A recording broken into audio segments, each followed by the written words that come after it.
और सबसे इंपॉर्टेंट बात कि नकल का प्रयोग बिल्कुल ना करें। चीटिंग करने से आपके मार्क्स अच्छे आ जाएंगे बट आपको नॉलेज बिल्कुल भी नहीं होगी। ओके, तो जितने भी मार्क्स ले सकते हो अपनी मेहनत से लाने की ट्राई करना। नमस्कार दोस्तों, स्वागत है आप सभी का मोहित की पाठशाला में। आपके मोहित सर आ चुके हैं आप सभी के लिए एक और इम्पोर्टेंट वीडियो लेके। हमारे आज के वीडियो बहुत ज़्यादा यूजफुल है हिमाचल प्रदेश में पढ़ने वाले सभी क्लास 10 के स्टूडेंट के लिए। तो अगर आप क्लास 10 में पढ़ते हो तो इस वीडियो को बिल्कुल भी स्किप मत करना, वीडियो को पूरा देखने का ट्राई करना।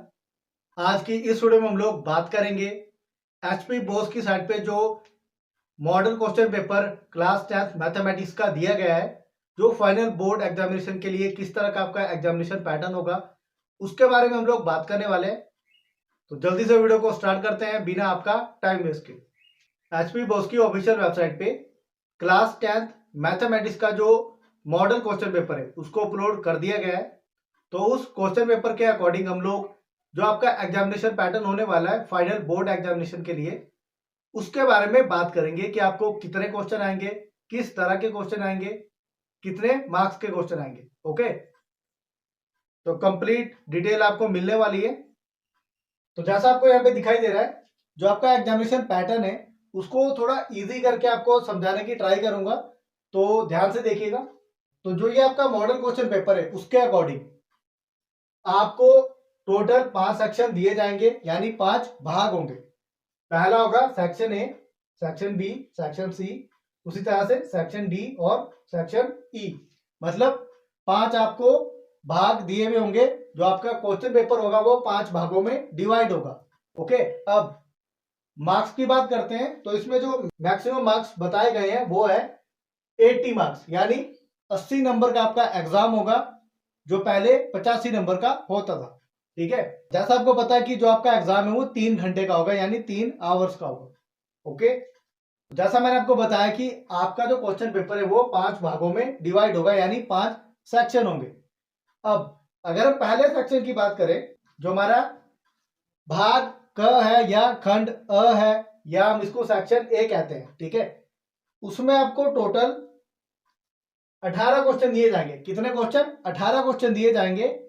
और आपने उन 18 क्वेश्चन में से कितने अटेम्प्ट करने हैं? 16 अटेम्प्ट करने हैं। ओके, तो जो आपका पहला सेक्शन होगा उसमें टोटल होंगे 18 क्वेश्चन, पर आपने कौन से अटेम्प्ट करने? जो आपको आते हैं। तो 18 में से आपने 16 अटेम्प्ट करने। ओके, और अगर आपको किसी क्वेश्चन में डाउट लग रहा है तो आपने क्या करना है? 18 के 18 ही अटेम्प्ट कर देने हैं, ताकि अगर आपके कोई भी 2 क्वेश्चन गलत होते हैं तो 18 में से जो बाकी के क्वेश्चन है वो आपके सही हो जाए। ओके, और अगर आपके 16 के 16 आपको लग रहे कि मेरे सही है तो आपने 16 ही अटेम्प्ट करने हैं। ओके, और जो पहला सेक्शन है उसमें हर क्वेश्चन के आपको 1 नंबर मिलेंगे। कितना मिलेगा? 1 नंबर मिलेगा। तो टोटल होंगे 16 क्वेश्चन, तो आपके बनेंगे 16 मार्क्स, यानी 16 नंबर बनेंगे अगर आपके सभी 16 क्वेश्चन सही होते हैं। अब बात करते हैं कि इसमें क्वेश्चन किस तरह के आएंगे। तो ऑब्वियस सी बात है कि 1 नंबर का मार्क्स है, तो आपको यहाँ पे आएंगे फिल इन द ब्लैंक्स, कि रिक्त स्थानों की पूर्ति कीजिए, एमसीक्यू, और कोई डेफिनेशन आएगी, कोई फॉर्मूला आएगा। ओके, जो भी आपकी बुक में 15 चैप्टर दिए हैं, 15 चैप्टर के जो आपके इंपॉर्टेंट फॉर्मूलाज होंगे, डेफिनेशन होगी, या उसमें जो फिल इन द ब्लैंक्स दिए होंगे, ओके, उन्हीं में से आपका जो सेक्शन ए है वो बनेगा। तो पहला सेक्शन आपको क्लियर हो गया। आपने क्या करना है? 18 क्वेश्चन दिए हुए होंगे 1 से लेकर 18 तक, आपने उसमें से 16 क्वेश्चन अटेम्प्ट करने हैं। ओके, और जैसा मैंने आपको पहले ही बता दिया, अगर आपको डाउट लग रहा है किसी क्वेश्चन में तो आपने 18 के 18 ही अटेम्प्ट करने हैं। और जब भी आप लोग 1 नंबर वाले क्वेश्चन को अटेम्प्ट करते हो, जैसे आप लोग एमसीक्यू कोई अटेम्प्ट कर रहे हो, तो वहां पे आपने टिक एक ही बारी लगाना है। आप ऐसे नहीं कर सकते कि एक ऑप्शन को पहले आपने रॉन्ग कर दिया फिर दूसरे को टिक कर दिया। और अगर आप फिल इन द ब्लैंक्स भर रहे हो, रिक्त स्थानों की पूर्ति कर रहे हो, तो अगर आपने कटिंग करके लिखा है तो आपको नंबर नहीं मिलेगा। ओके, तो ये तो थी बात हमारे सेक्शन ए की। ओके, आगे बढ़ते हैं। अब बात करते हैं सेक्शन बी की। जो हमारा सेक्शन बी है उसमें हमारा टोटल होंगे 8 क्वेश्चन। कितने होंगे? 8 क्वेश्चन, जो होंगे 19 से लेके 26 तक, यानी क्वेश्चन नंबर 19 से लेके क्वेश्चन नंबर 26 तक। तो टोटल जो क्वेश्चन होंगे वो आपको दिए होंगे 8। कितने होंगे 8, और आपने उन 8 में से कितने अटेम्प्ट करने, आपने अटेम्प्ट करने कोई 5, कोई भी 5, ठीक है। जो हमारा सेक्शन बी है उसमें जो आपको मार्क्स दिए जाएंगे, हर क्वेश्चन के 2 नंबर होंगे, तो टोटल आपने 5 अटेम्प्ट करने, तो 2 गुना 5 10। अगर आप 5 क्वेश्चन बिल्कुल सही अटेम्प्ट करते हो तो आपको मिलेंगे 10 मार्क्स, ओके। तो सेक्शन बी से आप लोग मैक्सिमम 10 मार्क्स अचीव कर सकते हो, ओके। अब बात करते हैं कि किस तरह के क्वेश्चन इसमें आएंगे। तो देखो 2 नंबर का क्वेश्चन है तो मैक्सिमम ये 3 या 4 लाइन में खत्म हो जाएगा, ओके। तो आपको इसमें क्वेश्चन आएंगे, जो आपका चैप्टर 1 है उसमें से क्वेश्चन बन सकते हैं, या तो एचसीएफ निकालो या एलसीएम निकालो, या सिद्ध करो कि ये एक अपरिमेय संख्या है, परिमेय संख्या है, इस तरह के क्वेश्चन आएंगे, ओके। दूसरे इसमें इस तरह के क्वेश्चन आ सकते हैं कि आपको एचसीएफ दिया होगा, 2 संख्या होगा, आपने एलसीएम निकालना है, ठीक है। तो मैं आपको जो भी क्वेश्चन बता रहा हूं वो ये मॉडल क्वेश्चन पेपर के बेस पे बता रहा हूं, ओके। या आपको इसमें इस तरह के क्वेश्चन आएंगे कि गुणनखंड विधि द्वारा जो दिया गया समीकरण है उसके आपने मूल निकालने, उसके रूट्स निकालने, उस तरह के क्वेश्चन भी आ सकते हैं। इसमें आपको प्रोबेबिलिटी यानी प्रायिकता से रिलेटेड कोई क्वेश्चन आ सकता है, मतलब जो आपके छोटे क्वेश्चन होंगे जो आपके 3 से 4 लाइनों में खत्म हो जाएंगे। आपको ट्रिग्नोमेट्री का कोई क्वेश्चन आ सकता है, जैसे आपको साइन दिया है, आपने बताना है कि कॉस क्या होगा, टेंजेंट क्या होगा, ओके, इस तरह के क्वेश्चन आ सकते हैं। या विलोपन विधि आ सकती है, प्रतिस्थापन विधि आ सकती है, मतलब जो क्वेश्चन छोटे होंगे, ओके। तो टोटल आपको 8 क्वेश्चन दिए हुए होंगे सेक्शन बी में, आपने उन 8 में से जो आपको सही लगते हैं, जो आप आसानी से कर सकते हो, आपने कोई भी 5 क्वेश्चन अटेम्प्ट करने हैं, ओके। क्वेश्चन अटेम्प्ट कैसे करने वो मैं आपको नेक्स्ट वीडियो में बताऊंगा, ओके। इस वीडियो में हम सिर्फ मार्क्स की बात कर रहे हैं और कितने क्वेश्चन आएंगे उसके बारे में बात कर रहे हैं, ओके। तो जो आपका सेक्शन बी है उसमें टोटल 8 क्वेश्चन होंगे, आपने कोई 5 अटेम्प्ट करने और आपको उसके 10 मार्क्स मिलेंगे, ओके। तो सेक्शन ए और सेक्शन बी आपको क्लियर हो चुका है। आगे बढ़ते हैं, अब बात करते हैं तीसरे सेक्शन की, जो हमारा भाग ग होगा या खंड स होगा, ओके। जो हमारा तीसरा सेक्शन है उसमें आपको टोटल 10 क्वेश्चन दिए जाएंगे। कितने क्वेश्चन होंगे? 10 क्वेश्चन होंगे। उन 10 में से आपने अटेम्प्ट कितने करने हैं? कोई भी 7, जो आपको अच्छे से आते हैं आपने वो 7 क्वेश्चन अटेम्प्ट करने हैं, क्लियर। तीसरे सेक्शन में आपको हर क्वेश्चन के 3 नंबर मिलेंगे, तो टोटल आपने 7 क्वेश्चन अटेम्प्ट करने हैं, तो 3 गुना 7 हो गए 21 नंबर, ओके। अगर आपके सातों के सातों क्वेश्चन सही होते हैं, बिल्कुल अच्छे से आपने अटेम्प्ट किया है, तो आपको पूरे 21 नंबर मिलेंगे, ओके। अब बात करते हैं इसमें क्वेश्चन किस तरह के आएंगे। तो देखो जो 3 नंबर वाले क्वेश्चन है, तो ऑब्वियस सी बात है वो 2 नंबर वाले क्वेश्चन से थोड़े बड़े होंगे, आपको उसमें थोड़ा सा ज्यादा लिखना होगा या उसको थोड़ा ज्यादा अटेम्प्ट करना होगा। तो इसमें जो आपके क्वेश्चन बन सकते हैं वो आपके प्रश्नावली 7 वहां से बन सकते हैं, और आपके जो वज्र गुणन विधि है, प्रतिस्थापन विधि है, विलोपन विधि है, वहां से भी आपके जो क्वेश्चन है वो बन सकते हैं, जहां पे आपने एक्स और वाई की वैल्यू निकालनी होती है। या आपके जो ट्रिग्नोमेट्री है, ट्रिग्नोमेट्री की जो प्रश्नावली 8.4 है, वहां से भी आपके क्वेश्चन बन सकते हैं, 8.2 से भी बन सकते हैं। और इसी तरह से या कोई इसमें आपको प्रमेय आ सकती है कि आपने प्रमेय उसको प्रूव करना है। और इसी के साथ जो हमारे समानांतर श्रेणी है, जो आपका 5वां चैप्टर है एपी वाला, वहां से भी आपको क्वेश्चन बन सकता है, जिसमें आपको कोई भी टर्म्स दी जाती है, आपने ए निकालना है, डी निकालना है, इस तरह के क्वेश्चन आपको दिए जाएंगे, ओके।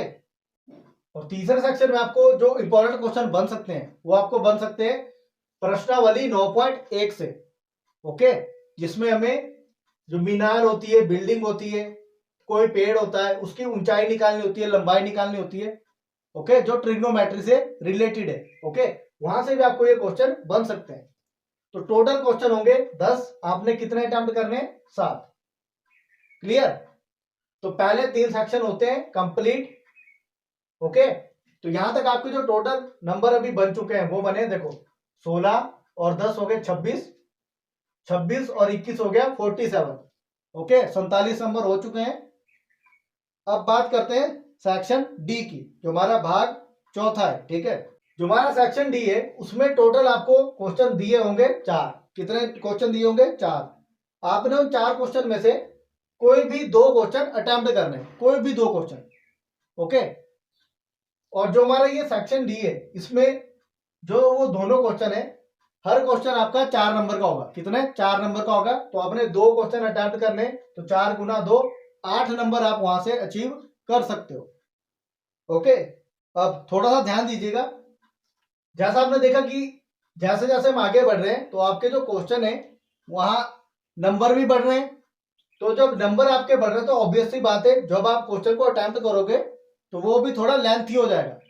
ओके, तो यहाँ पे आपको क्वेश्चन बन सकते हैं प्रश्नावली 3 से ग्राफ विधि का यूज करके। ओके, या कोई प्रतिस्थापन विधि भी आ सकती है। मैक्सिमम यहाँ से जो ग्राफ का क्वेश्चन है वो जरूर बनेगा। ओके, और आपको यहाँ पे क्वेश्चन आ सकता है प्रश्नावली 12 से, जो हमारी वृत्त वाली प्रश्नावली है जिसमें सर्कल के बारे में बात की गई है। इसी के साथ प्रश्नावली 8.4 से भी यहाँ पे क्वेश्चन बन सकते हैं, जहां पे आपको कोई भी जो दो पक्ष होंगे, left hand side is equal to right hand side prove करना है, जहां पे कोई भी साइन या कॉस की वैल्यू दी हुई होगी। ओके, या आपको इसमें इस तरह का क्वेश्चन आ सकता है जो आपकी प्रश्नावली 2.3 या 2.2 में दिया गया है, जिसको हम डिवीजन एल्गोरिथम कहते हैं। ठीक है, विभाजन एल्गोरिथम से, जहां पे हमें कोई इक्वेशन दी जाती है जिसको हमें भाग करना होता है। ओके, तो सेक्शन डी में टोटल होंगे 4 क्वेश्चन। आपने उन 4 में से कोई 2 अटेम्प्ट करने हैं जो आपको अच्छे से आते हैं। ओके, तो इसमें टोटल आपके बनेंगे 8 मार्क्स। तो 3 सेक्शन के हमारे हो गए थे 47 और 8 हो गए 55। ओके, अब बात करते हैं लास्ट सेक्शन की, जो हमारा है सेक्शन ई। सेक्शन ई है वो आपका बहुत ही इंपॉर्टेंट पार्ट है। अगर आपने ये वाला सेक्शन अच्छे से कर लिया तो आपके जो मार्क्स है वो 60-70 से ऊपर आसानी से आ सकते हैं। ओके, और अगर आपने ये वाला सेक्शन थोड़ा खराब कर दिया तो आपके जो मार्क्स है वो थोड़े कम बनेंगे। अब जो आपका ये 5वां भाग है जो सेक्शन ई है, टोटल इसमें आएंगे 8 क्वेश्चन। कितने आएंगे? 8 क्वेश्चन। उन 8 में से आपने कोई 5 अटेम्प्ट करने। ओके, तो देख लो 8 में से आपने कोई 5 अटेम्प्ट करने जो आपको अच्छे से आते हैं, और हर क्वेश्चन के आपको 5 नंबर मिलेंगे। तो 5 गुना 5 हो गया 25। यहां तक हो गया था हमारा 55 और 25 हो गया 80। तो आपके जो मार्क्स है वो तो इस तरह से डिस्ट्रीब्यूट है। अब जो आपका सेक्शन ई है, जो सबसे इंपॉर्टेंट सेक्शन है, उसमें क्वेश्चन किस तरह के आएंगे? उसमें क्वेश्चन आएंगे जो आपकी प्रश्नावली 14 है, 14.1, 14.2, 14.3, वहां से आ सकते हैं। या माध्यक निकालना होगा, संचयी बारंबारता होगी, बहुलक होगा, या माध्य होगा। ओके, इस तरह के क्वेश्चन आपको उसमें दिए जाएंगे जो आपने निकालने हैं। इसी के साथ आपकी जो प्रश्नावली 9.1 है, वहां से भी आपके क्वेश्चन बन सकते हैं, जहां पे कोई मीनार दी होगी, उसकी ऊंचाई निकालनी है, लंबाई निकालनी है। ओके, इसी के साथ आपको प्रश्नावली 13 में से भी क्वेश्चन आ सकते हैं, जहां पे आपने कोई आयतन निकालना है, क्षेत्रफल निकालना है। इस तरह के क्वेश्चन आपको आ सकते हैं। या आपको प्रश्नावली 3 में से भी क्वेश्चन आ सकते हैं, जहां पे आपने इस तरह के क्वेश्चन अटेम्प्ट करने कि 3 वर्ष पूर्व उसकी आयु इतनी थी, 5 वर्ष बाद इतनी हो जाएगी। उस तरह के क्वेश्चन भी आपको आ सकते हैं। इसी के साथ जो हमारी प्रश्नावली 6 है, जो चैप्टर 6 है हमारा, वहां से कोई भी प्रमेय इस पार्ट में आ सकती है। कोई भी प्रमेय, मैक्सिमम जो प्रमेय आती है वो हमारी पाइथागोरस प्रमेय ही आती है। बाकी जो दूसरी प्रमेय है वो भी आ सकती है। इसी के साथ जो हमारी प्रश्नावली 7 है, वहां से भी कोई क्वेश्चन बन सकता है। या समचतुर्भुज का क्षेत्रफल निकालो, या समद्विबाहु त्रिभुज का क्षेत्रफल निकालो। इस तरह के क्वेश्चन भी वहां पे आ सकते हैं। नहीं तो यहाँ से जो हमारी प्रश्नावली 13 है, जहां से हम क्षेत्रफल, आयतन, बहुत सारी जो ठोस आकृति होती है उसके बारे में पढ़ते हैं, वहां से भी कोई क्वेश्चन यहाँ पे जरूर आएगा। ओके, कोई भी क्वेश्चन आ सकता है।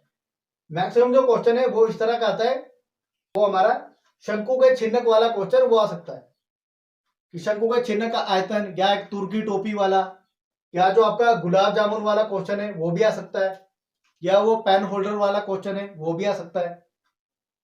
या इस तरह का क्वेश्चन आ सकता है कि 2 घन जिसमें से प्रत्येक आयतन 64 सेंटीमीटर क्यूब है और उनको पिघलाकर एक ठोस बनाया जाता है, इससे प्राप्त घनाभ का पृष्ठीय क्षेत्रफल ज्ञात कीजिए। इस तरह के क्वेश्चन भी आ सकते हैं।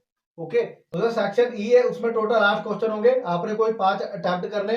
अगर आप अच्छे से उनको अटेम्प्ट करते हो तो आपको पूरे 25 नंबर मिलेंगे। ओके, तो यही था हमारा आज का टॉपिक। ऐसे मैं उम्मीद करता हूँ जितने भी स्टूडेंट क्लास 10th में पढ़ते हैं और जो एचपी बोर्ड के अंडर आते हैं, जिन्होंने भी अपना फाइनल बोर्ड एग्जामिनेशन देना है, अगर वो इस वीडियो को देखते हैं तो उनको थोड़ा आइडिया हो सकता है कि आपका जो फाइनल बोर्ड का मैथ्स का एग्जाम है, जो आपका पेपर है, वो किस तरह का हो सकता है, किस तरह के क्वेश्चन वहां पे आ सकते हैं, तो आप कितने मार्क्स अचीव कर सकते हो। अगर आप क्लास 10 में पढ़ते हो तो इस वीडियो को पूरा देखने का ट्राई करना।